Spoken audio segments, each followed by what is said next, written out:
تو اس پہ بہت سارے زخم ہوتے ہیں جو اس کریچر نے کیے تھے۔ یہ دیکھ کر سب ڈر جاتے ہیں، لیکن وہ کہتا ہے کہ تم لوگ پریشان نہ ہو، میں بالکل ٹھیک ہوں، اور وہ سب کی طرف کولڈ ڈرنکس پھینکتا ہے۔ تبھی اس کے پیٹ میں درد ہونے لگتا ہے اور اس کے زخموں سے بلڈ نکلنے لگتا ہے۔ اس کی ایک فرینڈ اسے دیکھ کے رونے لگتی ہے تو وہ کہتا ہے کہ مت رو، ہم سب تو بہت بریو ہیں نا۔ تبھی وہ سوچتے ہیں کہ انہیں ہیلپ کے لیے فون کی ضرورت ہے، اور ان سب کے فون تو گاڑی کی ڈگی میں ہے، اور وہ ایسے ہی بیٹھے بیٹھے نہیں اوپن ہو سکتی، کوئی بھی اسے کھولنے جانے کے لیے ریڈی نہیں ہوتا۔ پھر ایک لڑکی کہتی ہے کہ وہ جائے گی اور فون لے کر آئے گی۔ وہ جاتی ہے تو اس سے وہ ڈگی اوپن نہیں ہوتی۔ تب بھی اس کی فرینڈ اسے ایک کپڑا دیتی ہے کہ وہ یہ پکڑ کر ڈگی اوپن کر سکے اور وہ نیچے نہ گرے۔ تب کچھ بھی نہیں ہوتا۔ پھر مارشا کی ایک فرینڈ روپ پھینکتی ہے جس کی ہیلپ سے وہ ڈگی کھول سکے، اور وہ سکسیسفل بھی ہو جاتی ہے۔ پھر انہیں دور سے کوئی آتا ہوا دکھائی دیتا ہے، وہ پولیس سپروائزر ہوتا ہے۔ وہ دیکھنے آتا ہے کہ یہاں کیا ہو رہا ہے۔ سب اسے منع کرتے ہیں کہ وہ گاڑی سے نہ اترے، پر وہ گاڑی سے اتر جاتا ہے، لیکن اسے کچھ بھی نہیں ہوتا۔ وہ سب لوگ یہ دیکھ کر بہت حیران ہوتے ہیں۔ پھر وہ کہتا ہے کہ آج کل کے بچے بھی نا ڈرگس لے کر کیا کیا کرتے ہیں، جس پہ وہ لوگ کہتے ہیں کہ ہم لوگ مصیبت میں ہیں، ہماری ہیلپ کرو۔ تو وہ جونا کے پاس جاتا ہے اور اس کے پیٹ پر نشان دیکھ کر حیران بھی ہوتا ہے۔ اس کے بعد وہ اس ڈرم میں پھنسے آدمی کو نکالنے کی کوشش کرتا ہے، پر وہ اکیلا یہ نہیں کر پاتا۔ تبھی وہ کہتا ہے کہ میں جا کے اور لوگوں کو ہیلپ کے لیے لے کر آؤں گا، جس پہ جونا کی ایک فرینڈ کہتی ہے کہ ہماری فرینڈ ڈگی میں پھنسی ہوئی ہے، اس کی ہیلپ کرو۔ جس پہ وہ اس کی فرینڈ کے پاس جاتا ہے، پر اس کی فرینڈ کی ہیلپ نہیں کرتا، جس پہ جونا کی فرینڈ اس پہ غصہ کرتی ہے۔ تو وہ کہتا ہے کہ تم مجھ سے ایسے بدتمیزی کیوں کر رہی ہو؟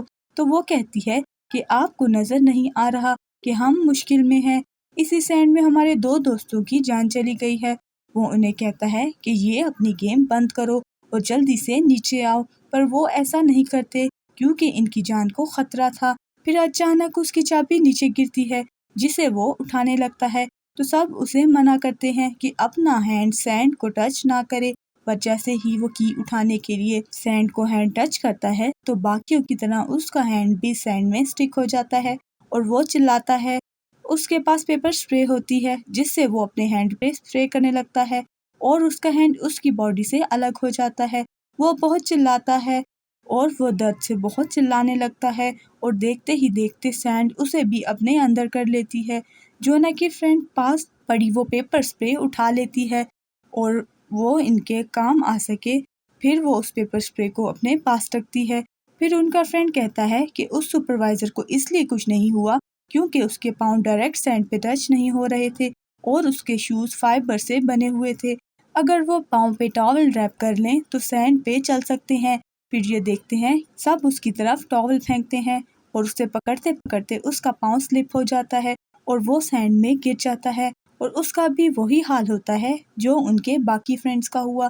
یہ سب دیکھ کے وہ بہت روتے ہیں اور ایک بلیک گرل اپنے کانوں پہ ہاتھ رکھ کے چلاتی ہے۔ اتنی دیر میں جونا کی فرینڈ گرل کی ہیلپ سے ان کی گاڑی میں آ جاتی ہے اور آ کے اس بلیک گرل کو زور سے تھپڑ مارتی ہے۔ وہ کہتی ہے کہ یہاں آنے کا پلان اسی کا تھا، پر ایسا کچھ ہو جائے گا یہ تو اس کی بھی غلطی نہیں تھی۔ پھر وہ دونوں مل کر اس ڈگی میں پھنسی ہوئی لڑکی کو نکالتے ہیں اور وہ سکسیسفل بھی ہو جاتے ہیں، اور وہ ہیلتھی آدمی جو ڈرم میں ہوتا ہے اس کا بہت برا حال ہوتا ہے، اس کی باڈی سے بلڈ نکلنے لگتا ہے جن سے وہ ٹینٹیکل اٹریکٹ ہوتے ہیں۔ پھر جتنے میں وہ لوگ گرل کی ہیلپ سے دوسری طرف جانے کی کوشش کرتے ہیں، پہلے جونا کی فرینڈ جاتی ہے، پھر بلیک ہیئر گرل، اور جب وہ لڑکی جس کی فنگر انجرڈ ہو چکی تھی جاتی ہے تو وہ سکسیسفل پہنچنے ہی والی ہوتی ہے۔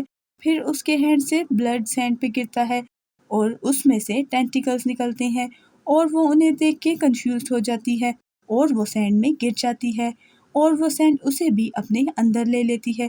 پھر وہ بلیک گرل اپنے پاؤں پہ ٹاول ریپ کیے گاڑی پہ چلی جاتی ہے، جسے دیکھ کے وہ ہیلتھی آدمی خوش ہوتا ہے کہ اب وہ بچ جائیں گے، اور وہ ٹینٹیکلز اندر ہی اندر سارے کین کو کھا جاتے ہیں اور وہ بہت بڑے ہو جاتے ہیں، اور اسے جا کر وہ اسے بھی اپنے ساتھ لے جاتے ہیں۔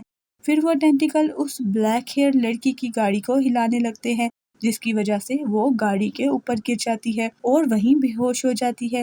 جونا کی فرینڈ بہت ڈرتی ہے کیونکہ وہ اب اکیلی ہی تھی۔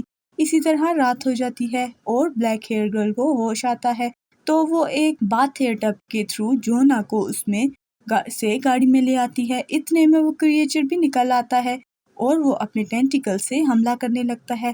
اس کے ٹینٹیکلز بہت شائنی ہوتے ہیں اور وہ چمک رہے ہوتے ہیں تو جونا کی فرینڈ ہمت کر کے گاڑی کے اوپر چڑھ جاتی ہے اور پڑا ہوا گیسولین کا کین اس کریچر پر پھینکنے کی کوشش کرتی ہے، پر وہ کین پکڑ لیتا ہے اور اسے چھوڑ ہی نہیں رہا ہوتا۔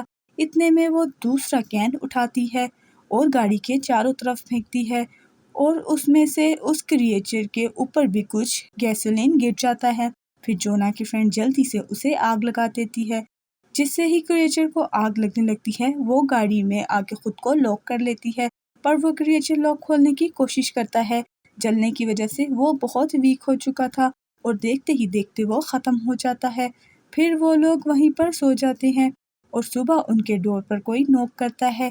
جب وہ باہر نکل کر سینڈ پر پاؤں رکھتے ہیں تو سینڈ بالکل خاموش ہوتی ہے۔ اسی طرح بلیک ہیئر گرل باہر آ جاتی ہے اور وہ دونوں سیف بچ جاتے ہیں۔ جونا کی انجرڈ ہونے کی وجہ سے وہیں ڈیتھ ہو جاتی ہے اور یہ بہت سیڈ موومنٹ ہوتا ہے۔ اب سینڈ میں کوئی بھی ہارمفل کریچر نہیں تھا، انہیں لگتا ہے کہ وہ کریچر مر چکا ہے، پر شوکنگ بات یہ ہے کہ وہ کریچر مرا نہیں ہے بلکہ وہ کہیں سمندر میں ہے اور اس کا اگلا نشانہ سٹی ہے۔ Thank you for watching. Movie اچھی لگی ہو تو لائک، شیئر اور چینل کو سبسکرائب ضرور کیجیے گا۔